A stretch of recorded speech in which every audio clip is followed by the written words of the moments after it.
삐릿 손안의 작은 기계에서 울린 그 알림음 하나가 어쩌면 내 인생 전체를 뒤흔들 신호탄이었을지도 모른다는 것을 그때는 알지 못했다. 그저 무료함과 어떤 기대감 사이 심장이 살짝 들떠 위스퍼데이트 앱을 열었을 뿐 햇살 왕자라는 아이디의 최시혁, 그의 첫 메시지가 화면 가득 떠올랐다. 유나 씨의 미소가 정말 아름다워요. 오늘 뭔가 좋은 일이라도 있으셨나요? 마치 주문처럼 그 한마디에 오래도록 멈춰있던 내 심장이 다시금 쿵 하고 소리를 내며 뛰기 시작했다. 34대 미혼 여성 유나. 그것은 내가 만들어낸 허상이었지만 그 순간만큼은 진짜 나보다 더 생생하게 살아 숨쉬는 듯했다. 최시혁, 그는 자신을 32살의 평범한 회사원이라고 소개했지만 프로필 사진 속 그의 모습이나 메시지에서 느껴지는 세련됨은 결코 평범하지 않았다. 그와의 대화는 놀라울 정도로 편안하고 즐거웠다. 그는 내 이야기에 귀 기울였고 적절한 순간에 감탄사를 섞어가며 칭찬을 아끼지 않았다. 유나 씨는 정말 매력적인 분이시네요. 어떻게 아직 혼자인지 이해가 안 될 정도예요. 그런 말을 들을 때면 결혼 사실을 숨기고 있다는 죄책감에 가슴 한구석이 아려왔지만 동시에 짜릿한 설렘이 온몸을 감쌌다. 남편 강태준에게서는 단 한 번도 느껴보지 못한 종류의 관심과 인정이었다. 이 밖에 모르는 태준 씨와는 정말 달라. 어쩌면 위험한 생각의 시작이었을까? 하지만 솟아오르는 흥분을 애써 누르기엔 그의 달콤한 말들이 너무나 매혹적이었다. 최시혁은 자신의 과거에 대해 조심스럽게 털어놓기도 했다.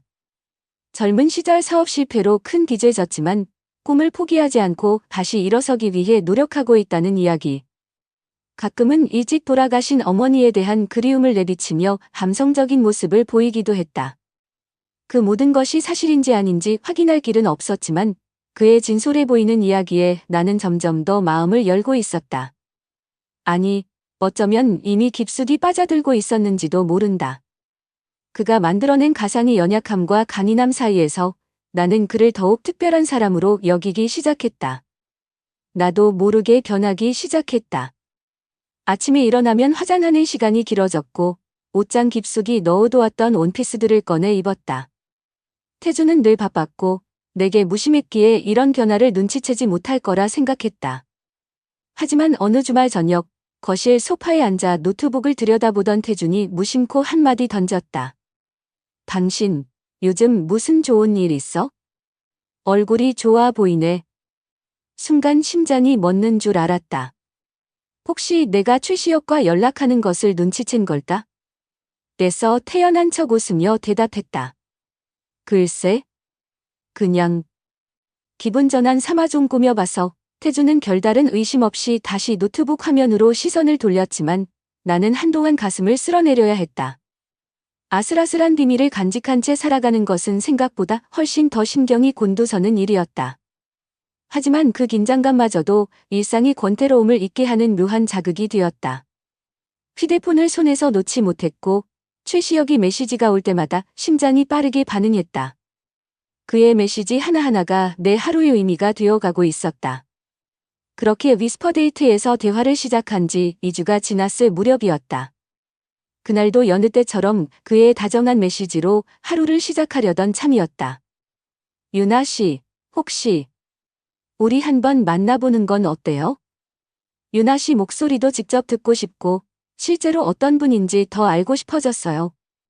부담스럽다면 어쩔 수 없지만 그냥 잠깐 커피라도 한 잔. 그의 제안은 예상치 못한 것이었지만 어쩌면 내심 기다려왔던 말이었는지도 모른다. 실제로 만난다니.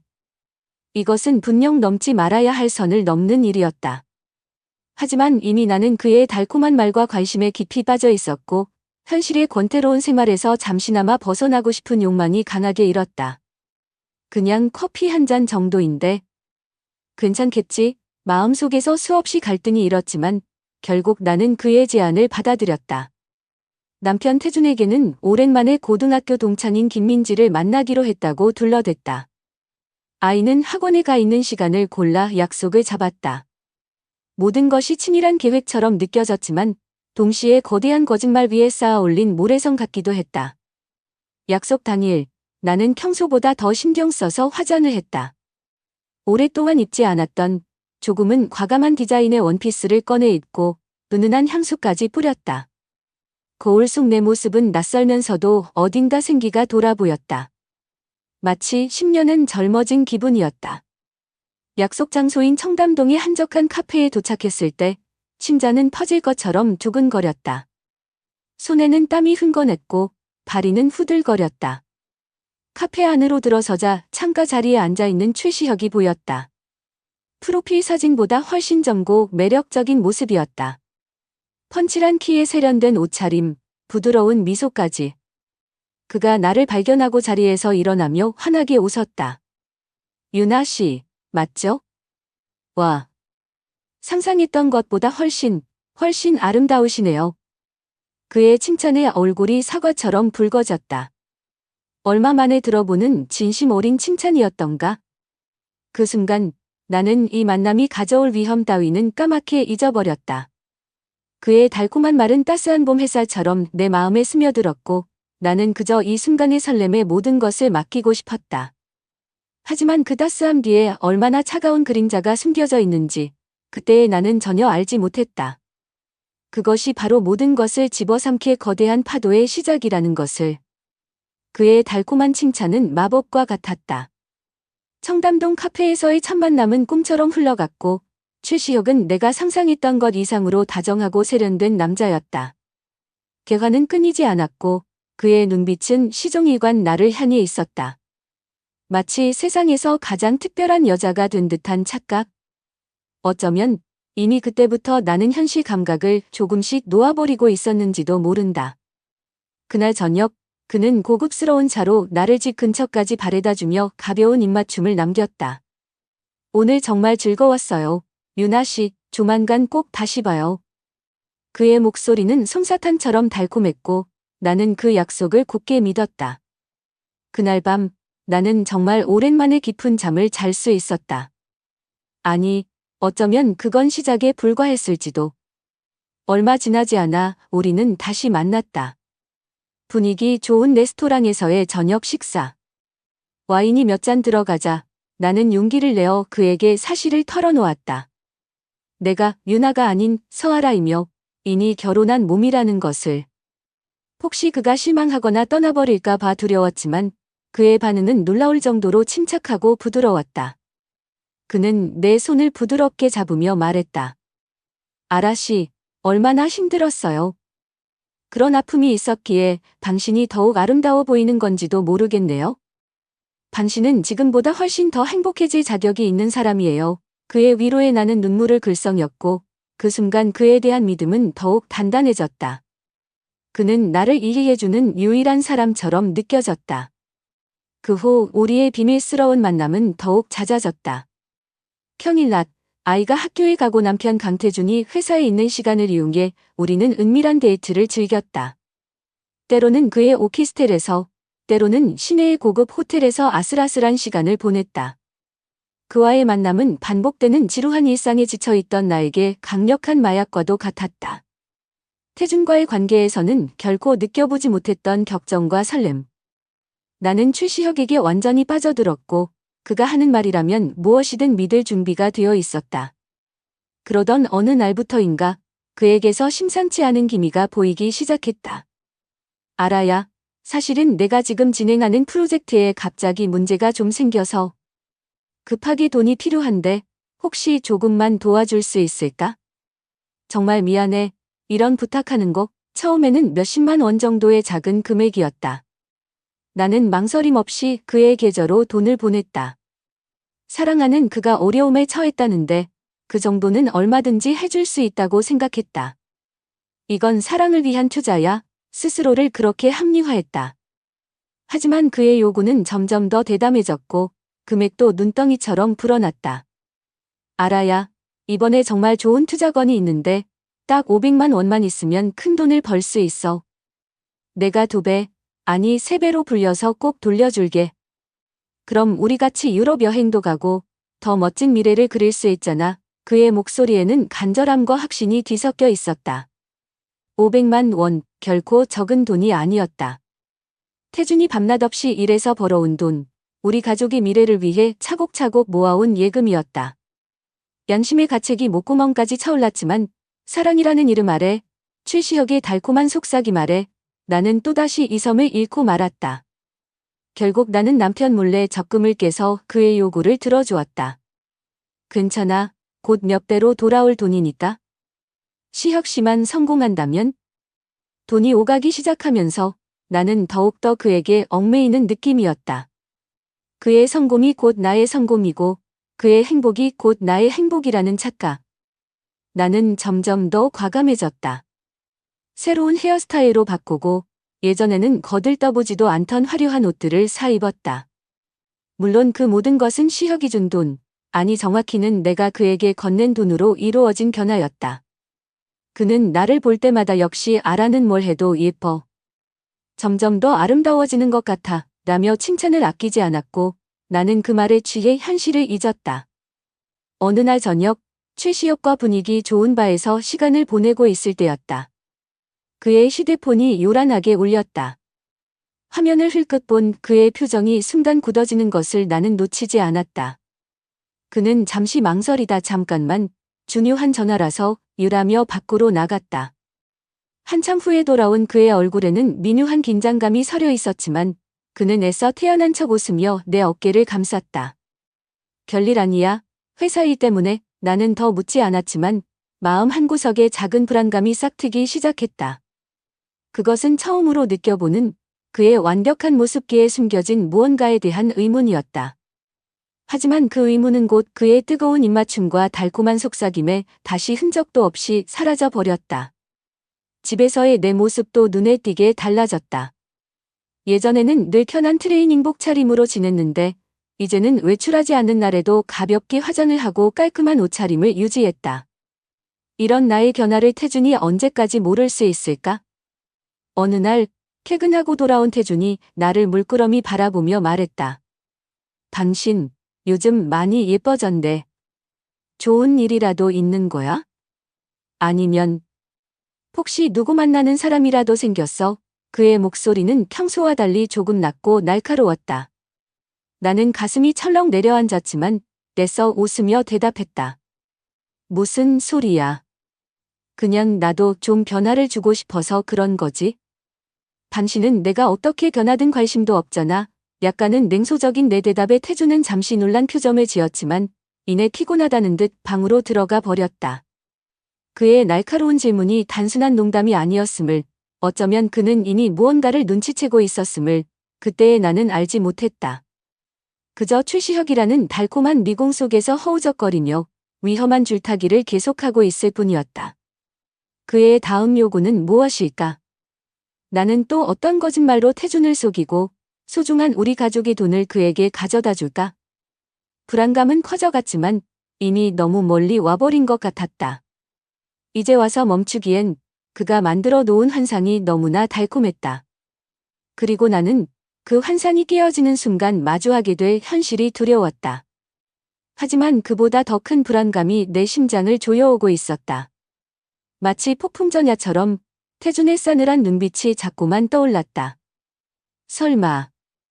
아니겠지? 나는 고개를 저으며 애써 불안한 예감을 떨쳐내려 했지만 그 불길한 그림자는 점점 더 짙게 드리워지고 있었다. 최시혁에게 또다시 거액을 송금해야 한다는 메시지를 받고 만연자실해 있던 바로 그 순간 작업실에서 나온 강태준의 싸늘한 시선과 마주쳤다. 당신, 나한테 뭐 숨기는 거 있지? 서아라. 그의 목소리는 얼음장처럼 차가웠고 그 눈빛은 내 영혼을 꿰뚫어 보는 듯했다. 심장이 바닥으로 곤두박질 치는 것 같았다. 아, 아니에요. 뭘 숨기겠어요. 나는 애써 아무렇지 않은 척 웃어 보였지만 목소리는 떨리고 있었다. 그는 아무 말 없이 나를 빤히 쳐다볼 뿐이었다. 그 침묵이 그 어떤 질책보다 더 무섭고 숨 막혔다. 그는 분명 믿지 않는 눈치였다. 아니, 어쩌면 이미 모든 것을 알고 있다는 듯한 표정이었을지도. 그날 이후 태주는 눈에 띄게 달라졌다. 그는 부쩍 말이 없어졌고 집안에서도 나를 그림자처럼 관찰하는 듯한 느낌을 받았다. 평소에는 회사 일로 자정을 넘겨 들어오기 일쑤였던 그가 저녁 식사 시간에 맞춰 퇴근하는 날이 잦아졌다. 식탁에 마주 앉아 있을 때면 그는 음식에는 거의 손도 대지 않은 채 의미심장한 눈빛으로 나를 쏘아보곤 했다. 오늘은 친구 김민지 씨 안 만나? 요즘 부쩍 외출이 잦네? 무슨 특별한 약속이라도 있는 건가? 그의 질문들은 겉으로는 평범했지만 그 안에는 날카로운 가시가 숨겨져 있는 듯했다. 나는 그때마다 심장이 철렁 내려앉는 것을 느끼며 능숙하게 둘러대는 거짓말을 또다시 늘어놓아야 했다. 내 휴대폰은 이제 잠시도 내 손에서 떠나지 않는 물건이 되어버렸다. 새로운 패턴으로 잠금 설정을 바꾸고 알림음도 진동으로 바꾸었다.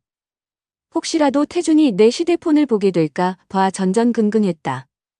하지만 그는 마치 내 머릿속을 훤히 들여다보고 있다는 듯 가끔 섬뜩할 정도로 정확하게 내 행선지나 만나는 사람에 대해 언급할 때가 있었다. 오늘 청담동 그 카페, 커피 맛이 괜찮던가 등골이 오싹했지만 나는 그저 우연일 거라고, 그의 상상일 거라고 해서 스스로를 위로했다. 어쩌면 그때부터였을까?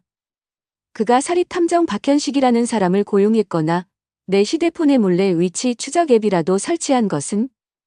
물론 당시에 나는 그런 끔찍한 상상조차 하지 못했다. 그저 그의 의심이 깊어졌다고만 생각했을 뿐 그날 밤도 그랬다. 태준이 깊이 잠들었다고 생각한 나는 살금살금 발코니로 나가 최시혁에게 전화를 걸었다. 목소리를 낮춰 속삭이듯 통화했다. 시혁 씨, 이번 주 안으로는 꼭 마련해 볼게요. 네, 그 시계. 알죠. 당신이 얼마나 갖고 싶어 하는지. 조금만 기다려줘요. 한참을 그렇게 그를 안심시키고 달콤한 약속들을 주고받은 후 전화를 끊고 돌아서는데 거실 소파에 태준이 앉아 있었다. 언제부터 거기 있었던 걸까? 어둠 속에서 그의 두 눈이 형형하게 빛나고 있었다. 나는 침이 멎는 듯한 공포감에 휩싸였다. 누구야? 이 시간에 누굴 그렇게 애타게 찾으면서 갖고 싶은 시기까지 사주겠다고 약속하는 거지? 그의 목소리는 분노로 가득 차 있었지만 이상하리만치 침착했다. 나는 머릿속이 하얗게 비어버리는 것을 느끼며 아무 말도 하지 못했다. 아니, 할 수 없었다. 어떤 변명도 통하지 않을 것 같았다. 다음 날 아침, 태준은 한마디도 하지 않았다. 평소와 다름없이 출근 준비를 했지만 집안의 공기는 살얼음판처럼 차갑고 위태로웠다. 그 무거운 침묵이 나를 더욱 불안하게 만들었다. 이런 불안과 공포 속에서도 나는 최시혁과의 관계를 끊어내지 못했다. 아니, 오히려 그에게 더욱더 매달렸는지도 모른다. 그는 내 유일한 탈출구이자 위안이었으니까. 얼마 지나지 않아 그는 또다시 돈을 요구했다. 이번에는 이전과는 비교도 안 될 만큼 큰 금액이었다. 무려 1,000만 원. 알아야, 이번이 정말 마지막이야. 이 돈만 있으면 우리가 함께할 미래를 완벽하게 설계할 수 있어. 정말 확실한 사업 아이템이거든. 내 모든 것을 걸었어. 날 믿지? 우리 둘만의 행복한 미래를 위해서 딱 한 번만 더. 그의 목소리는 절박했고 그의 눈빛은 애처로웠다. 1,000만 원, 그 돈이면 우리 가족이 몇 달은 좋게 생활할 수 있는 큰 돈이었다. 하지만 이미 여러 차례 그의 요구를 들어주었던 나는 이번에도 그의 간절한 부탁을 외면할 수 없었다. 이것만 해결되면 정말 모든 게 괜찮아질 거야? 시혁 씨와 함께라면 유나는 또다시 스스로에게 최면을 걸었다.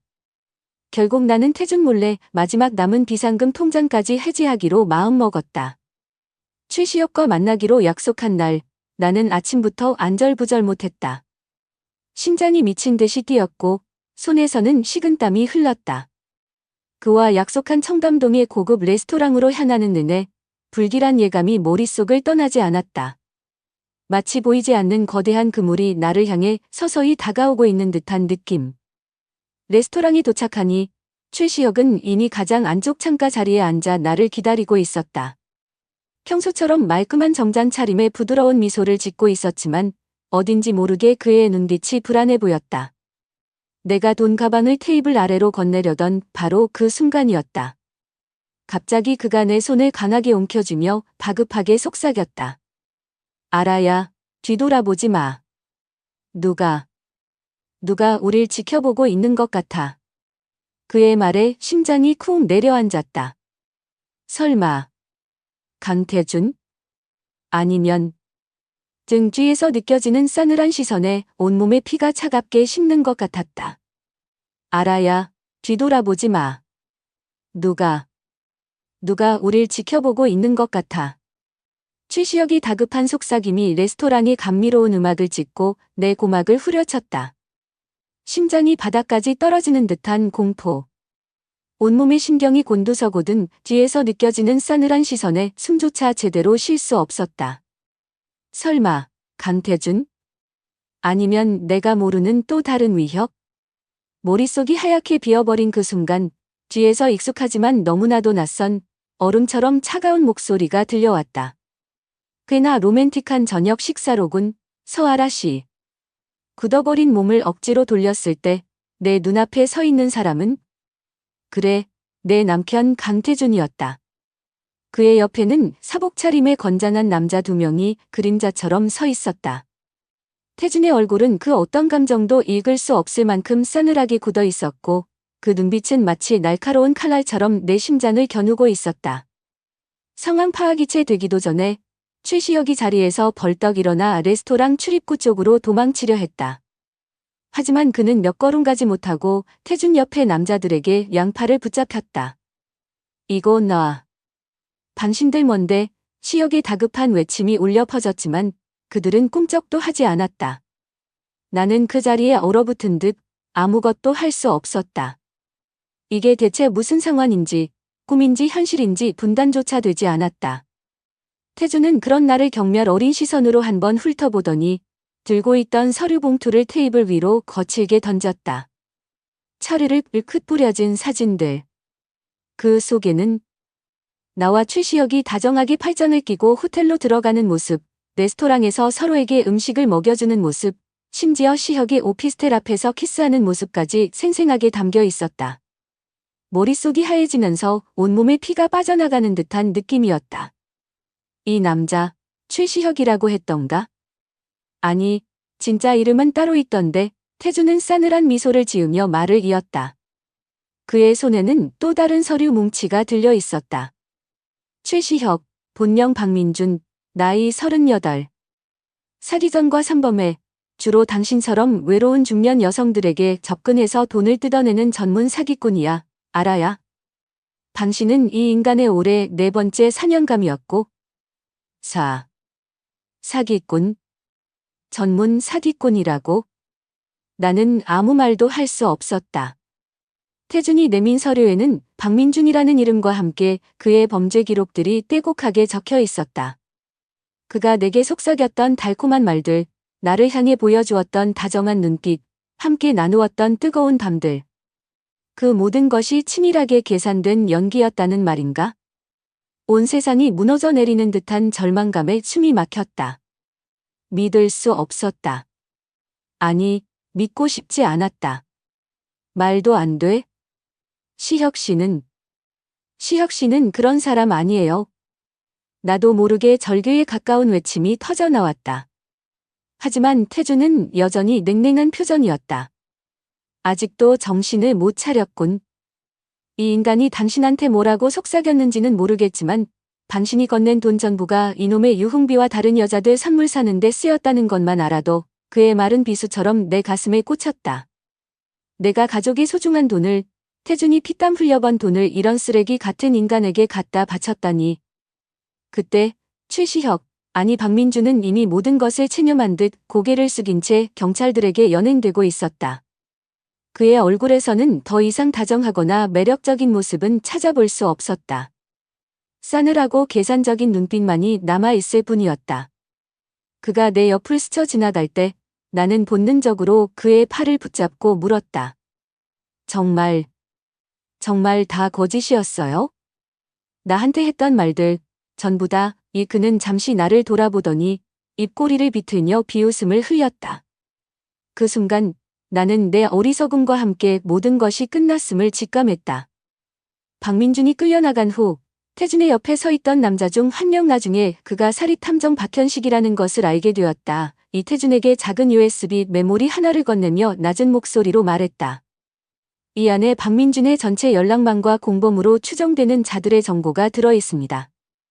아직 몇 놈 더 남은 것 같습니다. 태준은 말없이 고개를 끄덕이며 USB를 자신의 양복 안주머니에 챙겨 넣었다.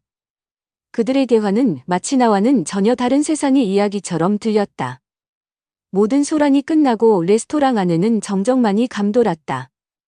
태준은 싸늘하게 식어버린 커피잔을 내려다보며 한참 동안 말이 없었다.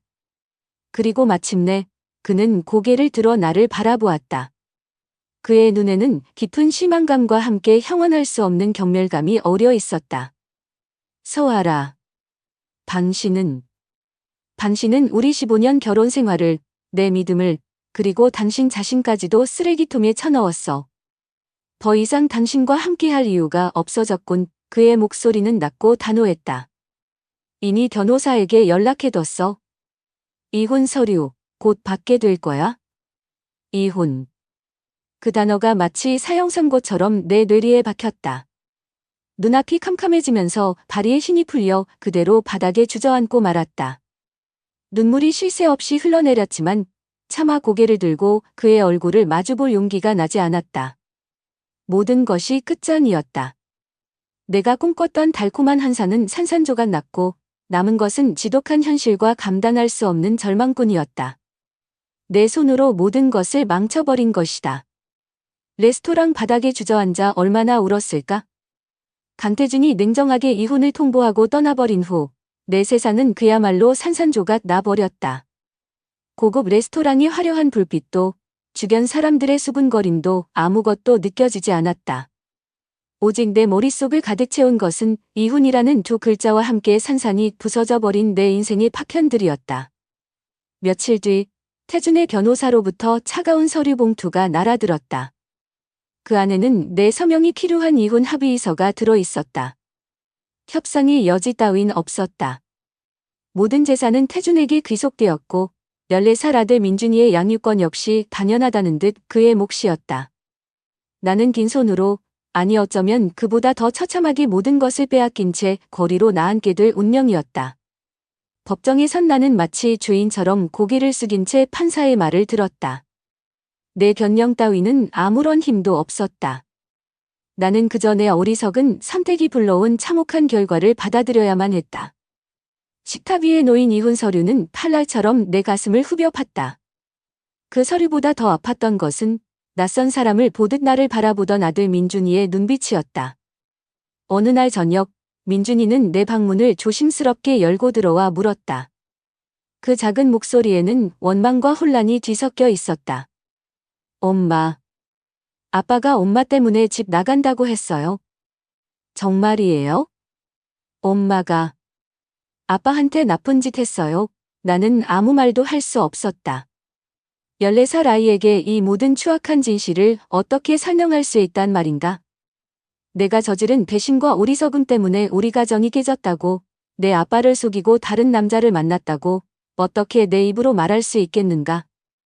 그저 민준아, 엄마랑 아빠가 그냥 좀 어려운 시간을 보내고 있어. 엄마가 미안해, 유라고 되뇌는 것밖에는. 민준이는 더 이상 묻지 않았지만 그 아이의 눈 속에 담긴 실망과 상처는 영원히 내 가슴에 지워지지 않을 낙인처럼 새겨졌다. 이혼 소식은 생각보다 빠르게 퍼져나갔다. 한때는 내 편이라고 믿었던 친구 김민지마저도 알아야 정말 실망이다. 어떻게 내가 당분간 연락하지 말자 라는 차가운 메시지만을 남긴 채 등을 돌렸다. 다른 친구들도 마찬가지였다. 그들의 수군거림과 비난, 동정 어린 시선이 나를 더욱 비참하게 만들었다. 친정 부모님께 모든 것을 털어놓았을 때 돌아온 것은 따뜻한 위로가 아닌 냉혹한 질책뿐이었다. 이 망할 년. 내가 어떻게 우리 얼굴에 똥칠을 할 수가 있어. 강서방 같은 착실한 남편을 만나보게 겨워서는 당장 우리 집에서 내 이름 지워버릴 테니 다시는 찾아올 생각도 마라. 어머니의 절규와 아버지의 깊은 한숨은 내 마지막 희망마저 앗아갔다. 나는 완벽하게 혼자가 되었다. 결국 나는 보증금도 없는 허름한 원룸을 구해 이사해야 했다. 햇볕도 잘 들지 않는 좁고 어두운 방. 한때는 넓은 아파트에서 부족함 없이 살았던 내가 이런 곳에서 살게 될 줄은 꿈에도 상상하지 못했다. 생계를 위해 시작한 일은 편의점 야간 아르바이트였다. 밤늦도록 술 취한 손님들을 상대하고 무거운 물건들을 옮기다 보면 온몸이 쑤시고 아팠지만 그런 육체적 고통보다 더 견디기 힘든 것은 끝없이 밀려오는 외로움과 자괴감이었다. 매일 밤 텅 빈 방에 홀로 누워 천장을 바라보며 얼마나 많은 눈물을 흘렸는지 모른다. 남편, 아들, 친구, 부모님. 내가 소중히 여겼던 모든 사람들이 한순간의 어리석은 선택으로 인해 내 곁을 떠나버렸다. 그리고 그 모든 책임은 오롯이 나에게 있었다. 아주 가끔 창밖으로 보이는 단란한 가족들의 모습을 볼 때면 가슴이 미어지는 듯한 고통을 느꼈다. 태준과 민준이와 함께했던 행복했던 시간들이 파노라마처럼 스쳐 지나갔다. 주말이면 함께 공원에 가서 자전거를 타고 저녁에는 거실에 모여 앉아 웃음꽃을 피웠던 그 평범했던 일상들. 그때는 그것이 얼마나 소중한 행복이었는지 깨닫지 못했다. 내가 얼마나 어리석었는지, 얼마나 큰 보물을 내 손으로 내던져 버렸는지 뒤늦은 후회가 파도처럼 밀려왔다. 어느 늦은 오후, 편의점 창밖으로 익숙한 실루엣이 보였다. 심장이 멎는 줄 알았다. 태준과 민준이었다. 그리고 태준의 옆에는 처음 보는 반아하게 생긴 여자가 함께 있었다. 그녀는 민준이에게 무언가를 건네며 환하게 웃고 있었고 민준이도 어색하지만 싫지 않은 표정으로 그녀를 대하고 있었다. 태준은 그런 그들을 흐뭇하게 바라보고 있었다. 그 모습은 마치 완벽하게 행복해 보이는 한 가족의 모습이었다. 나 없이도 그들은 잘 살아가고 있었다. 어쩌면 나라는 존재가 그들의 행복에 방해만 되었던 걸까? 가슴 한구석이 칼로 도려낸 듯 아팠지만 나는 차마 그들 앞에 나설 용기가 나지 않았다. 그저 편의점 구석에 숨어 그들의 뒷모습이 사라질 때까지 하염없이 바라볼 뿐이었다. 눈에서는 뜨거운 눈물이 뺨을 타고 흘러내렸다. 민준이의 15번째 생일이 다가왔을 때 나는 용기를 내어 태준에게 연락했다. 아이를 만나고 싶다고 생일 선물이라도 직접 전해주고 싶다고 애원했지만 그의 대답은 냉정했다. 민준이는 당신을 만나고 싶어 하지 않아. 당신이 우리를 버렸다고 생각하고 있어? 선물은 내가 대신 전해주지. 그 말을 듣는 순간 나는 다시 한번 무너져 내렸다. 내 아들에게 나는 가족을 버린 나쁜 엄마로 기억되고 있다니. 하지만 반박할 수 없었다. 그 모든 것은 내가 자초한 일이었으니까. 결국 나는 그가 알려준 주소로 민준이의 선물을 택배로 보낼 수밖에 없었다. 그 안에 담긴 내 미안함과 사랑이 과연 그 아이에게 전달될 수 있을까? 그렇게 또다시 시간이 흘렀다. 나는 여전히 편의점 야간 아르바이트를 하며 하루하루를 힘겹게 살아가고 있었다. 좁은 원룸, 차가운 도시락, 그리고 끝없는 외로움. 이것이 내가 선택한 삶의 결과였다. 사랑은 배신하지 않아. 내가 진짜 사랑을 지키지 못했을 뿐이야. 언젠가 태준이 내뱉었던 그 말이 불현듯 떠올랐다.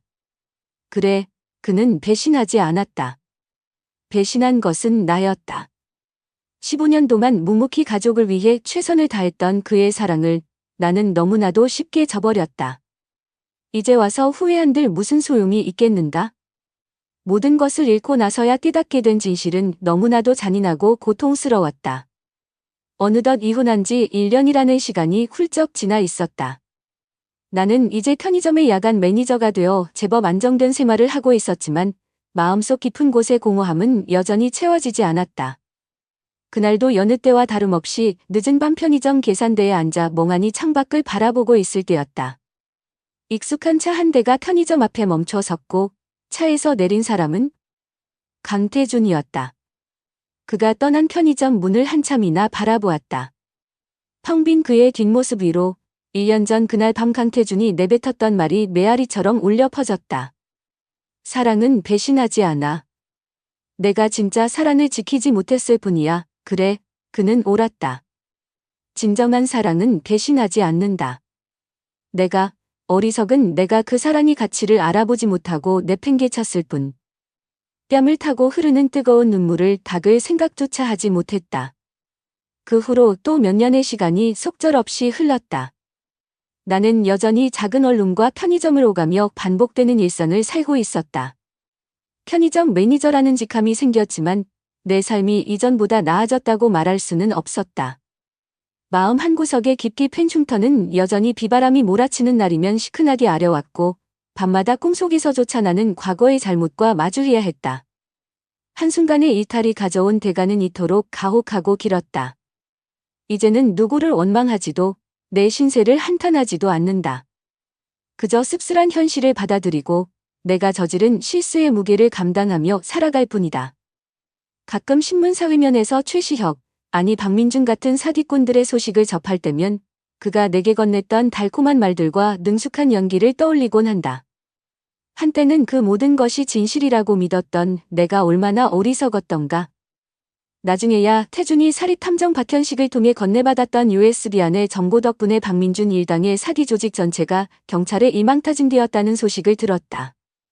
하지만 그 소식은 내게 어떤 위안도 주지 못했다. 이미 내 삶은 돌이킬 수 없는 강을 건너버린 후였으니까. 그저 또 다른 피해자가 생기지 않았다는 사실에 안도할 뿐이었다. 내 작은 방 한쪽 벽에는 아들 민준이의 사진이 걸려 있다. 교복을 입고 어색하게 웃고 있는 모습. 나는 매일 아침 그 사진을 보며 하루를 시작하고 매일 밤 그 사진 속 아이에게 용서를 구하며 잠이 든다. 민준이는 이제 어엿한 청년이 되었을 것이다.